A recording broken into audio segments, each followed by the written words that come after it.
Emerging adulthood, spanning from the ages 18 to 25, only being a short section of Erickson's stage of intimacy versus isolation, with the major question being, will I be loved or will I be alone?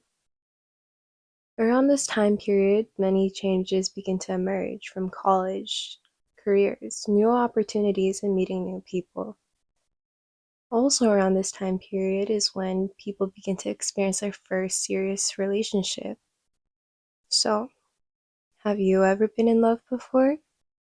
As I inch closer to emerging adulthood and reflect upon my past relationship, I have learned to recognize the importance of attachment styles and how they often work against each other. There's anxious, avoidant dismissive, avoidant fearful, and secure. And secure attachment is the attachment style we should all be working towards.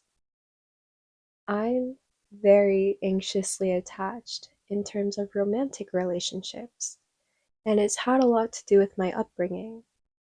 I mean, I don't blame my parents for how they raised me, and in fact, I'm very thankful for the sacrifices that they made in raising me. But growing up, I've struggled with feeling validated, so I constantly sought validation through academics and in being a good role model for my younger siblings. I didn't realize it then, but I saw this being reflected in my past relationship, as I'm simply a person of grand gestures. A person of grand gestures. I love romance and I love to be romanced and I love romancing. I'm like Noah in the Notebook. Like I'm not like Allie, I'm like Noah. Like I will build you a house. I don't know how to like build a shelf from IKEA, but I will learn how to build you a house if I love you enough. When I love to its fullest capacity. The way that I can describe love is that it's something that can feel magical. Those dull, gloomy days suddenly begin to fill with hue.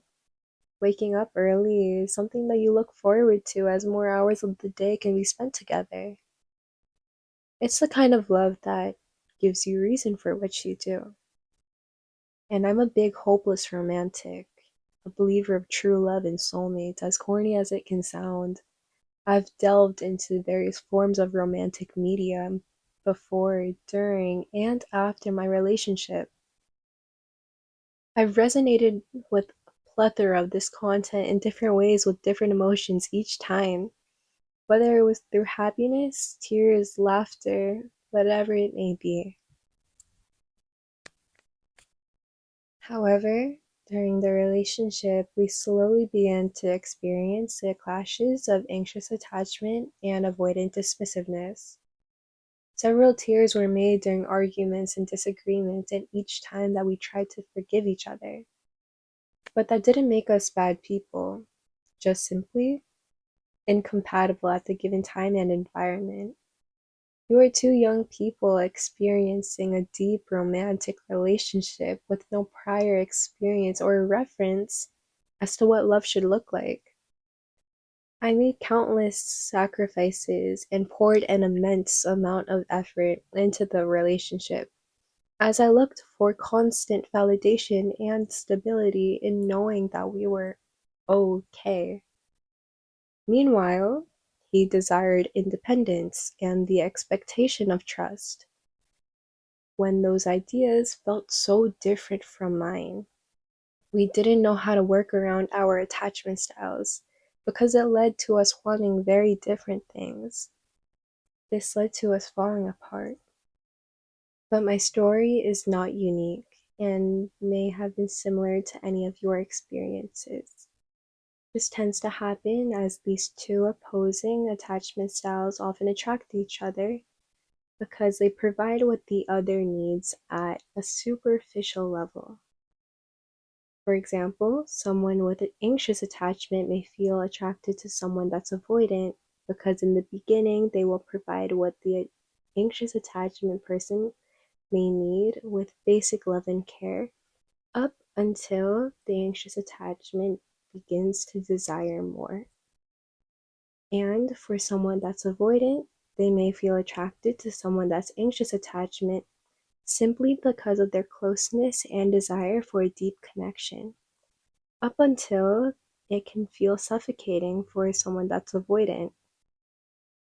Patterns will begin to emerge through forms of arguments and disagreements, but things won't get better and will remain in a cycle until things change. So, this is my good friend Devin. He's 19 and recently got out of a long term relationship. He was the first person that came to mind when it came time for starting this project as he began his journey emerging into adulthood. I think the first thing I'm gonna talk about is how having an emotionally unstable mother made me more avoidant.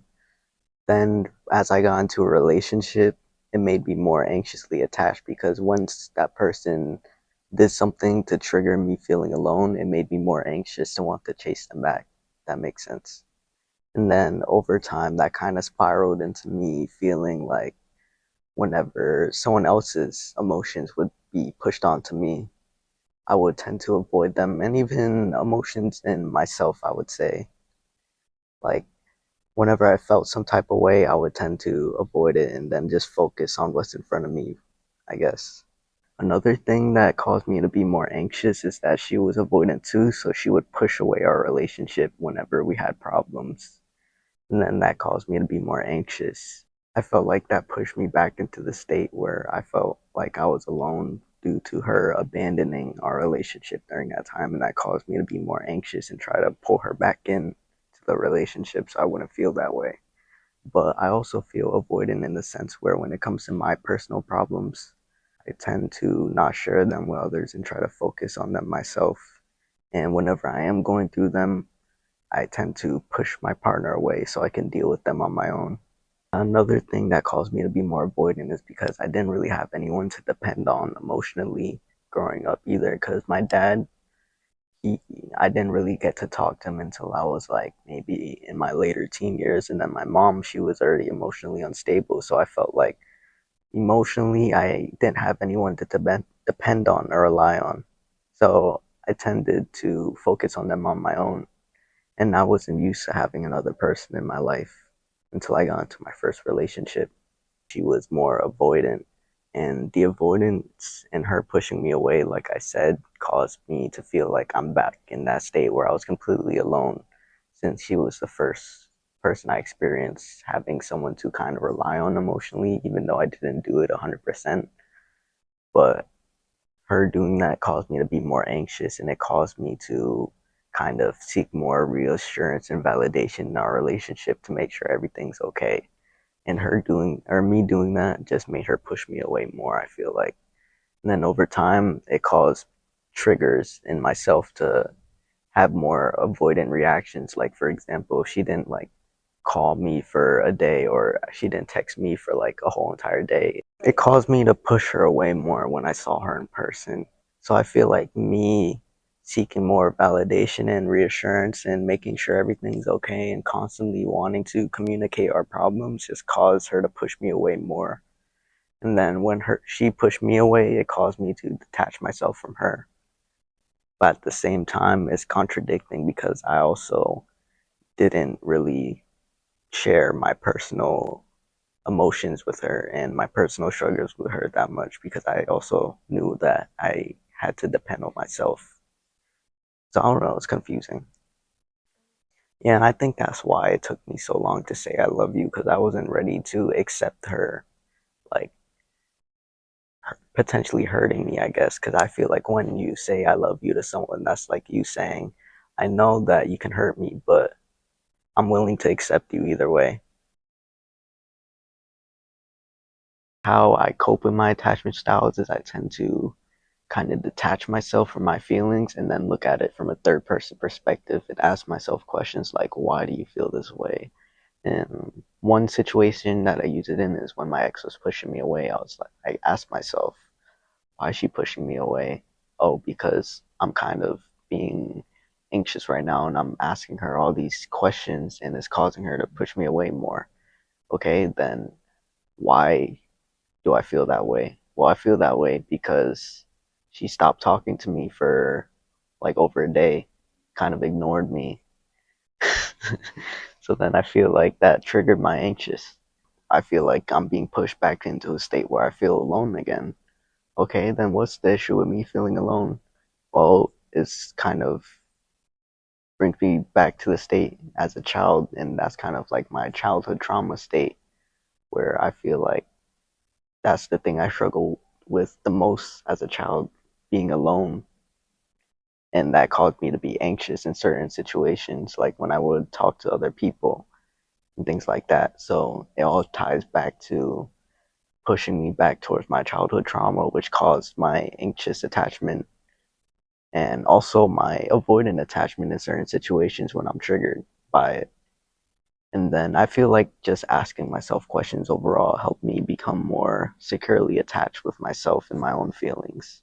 So, how can we work in harmony with our attachment styles and work towards security? Well, it requires acknowledgement and a drive to improve. It requires time and the ability to reflect on our character. It's a journey that requires us to confront our past, our mistakes, our flaws, and all the bad. It's scary for most, which is why we tend to be stuck in a world where we blame ourselves or others, and this can make progress stagnant. We crave intimacy, but the inability to change or to improve can lead us feeling isolated, which is why tapping into our inner childhood and healing our wounds internally by learning how to productively communicate our needs or desires for the future can help us slowly progress to security.